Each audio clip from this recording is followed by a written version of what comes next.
welcome to another episode of Everyday Jude, your fun and flirty guide to Judaism in 10 minutes or less. It's officially the year 5775, so happy Rosh Hashanah, everyone! So last week in Happy Jew Year, part 1, I showed you guys a little bit about what the shofar is and blowing the shofar and what you're supposed to do on Rosh Hashanah and what does it mean and how to say Happy New Year. So this week I was going to have a special guest. Unfortunately that fell through. So instead I have another special guest for you guys. How about some food? So this week I'm going to show you guys 3 yummy treats to make for a sweet New Year's party.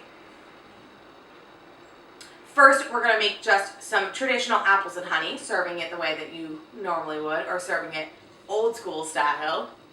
Secondly, I'm going to do a microwave baked apple with cinnamon and honey, and it's really yummy and it's very easy to do no matter what type of kitchen you have, because the majority of kitchens will have a microwave. So this one's for all of you college kids out there. And lastly, I'm going to show you guys a stuffed shofar, which is actually a croissant wrapped apple slice with cinnamon and honey. So let's get to cooking. Okay, so before you get started, you're going to need to actually prepare all of your apples. So since we're doing apples and honey 3 ways, we're actually going to be preparing it only 2 ways. One way is going to be for the stuffed shofars and the traditional apples and honey, and the other way will be for the microwaved apples and honey. So first things first, I'm just going to grab some apples, and you usually want to go for a baking apple. I'm going for some Granny Smiths because these are good and they were on sale. So I'm going to do 3 of them. So the first way is for the microwaved apple, and all I'm going to do is essentially core the apple all the way through. And if you have an apple core, this will be much easier. But I have one, but it cuts mine, so I'm not going to use it. So 3. It's just a nice little square so we can get everything out of there, and so that we kind of have a way to stuff our apples for the microwave. And theoretically you should be able to pop it right through, but sometimes that doesn't work. So I just take my knife and I kind of twist it around in the middle. And the reason you're doing it all the way through is so that when you put it in the microwave to quote unquote bake, it actually will bake all the way through. So, alright, so we're just going to set that one aside. For my other 2 apples, I'm not even going to use a knife. I am just going to be using this handy dandy slicer and corer. So we'll just go right through. Look how pretty that is. So, and this one sometimes I don't all the way. Alright, so got that one all sliced as well. I'm going to do that to one more.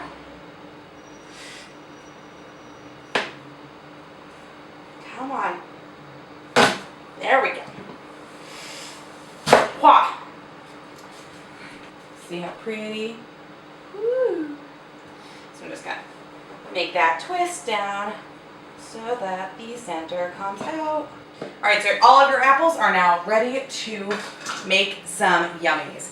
So the first thing we're going to do is we're actually going to prep our baked apple, and I'm just going to put it in this microwave safe bowl that's overly big for it, but it's a little bit easier for me to deal with. And then I'm just going to take some honey. If you want to look on your label to make sure that your honey is kosher, there are a couple of letters that you can look for on any food to see if it is kosher. I believe this one I believe 99% sure is, because it says the little U there, which is one of these symbols for kosher. So all I'm going to do is I'm just going to take the top off this so it's ready, because you're technically not supposed to microwave honey. But I mean, you can a little bit. I'm just going to put tiny, so we can see inside. So I'm just going to drizzle a little bit of honey onto the inside. So that it coats it, because we're going to put more in once the apple has actually been cooked in the microwave. And then if my cinnamon would cooperate, then all I'm going to do is sprinkle some cinnamon inside and on the outside of the apple. And just take this and pop it in the microwave for a minute to make sure that it starts to cook. Wow. So after about a minute, that's what my apple looks like. It still needs to go into the microwave for a little bit longer. So I usually check it in 30-second intervals. So we're going to microwave this for a little bit longer. So that's what the apple looks like now.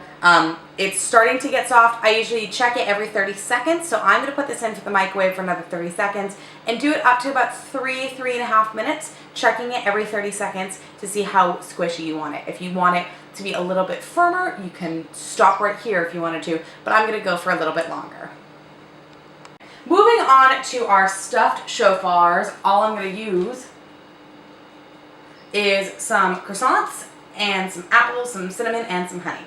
So first I know I have to preheat my oven to 375 for it to work. Then I'm going to open up the croissant rolls. And you can either make your own croissant rolls or you can buy them packaged like I did. I bought them packaged because purely it was easier to do. So I'm just going to take all my dough and put it right onto my baking sheet right now. Then this is where you get to make your quote-unquote shofar. Okay, so taking your dough, which you want to separate into all of its little sections, which is the other reason I do this with the pre-packaged one, is because they're pre-done like this. If it breaks, it's okay because you're just going to be wrapping it. So I'm going to take a slice of my apple and I'm going to put it in, and you're essentially going to wrap your croissant around it like a shofar.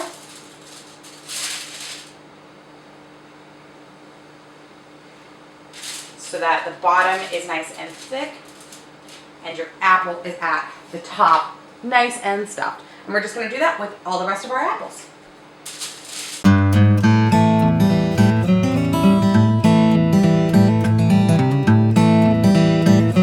And there you guys have it, your stuffed shofars.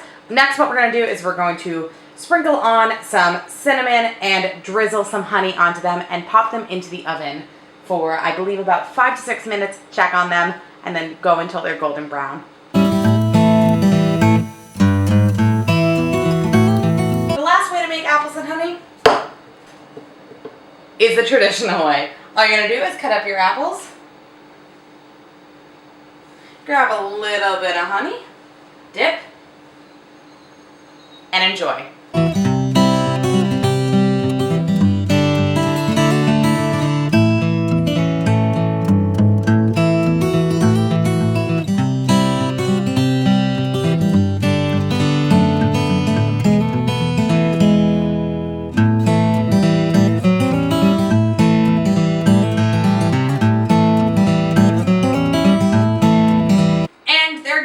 Our 3 yummy ways of making apples and honey for any Rosh Hashanah feast. We got our stuffed shofar, our microwave baked apple, and our old school style apples and honey.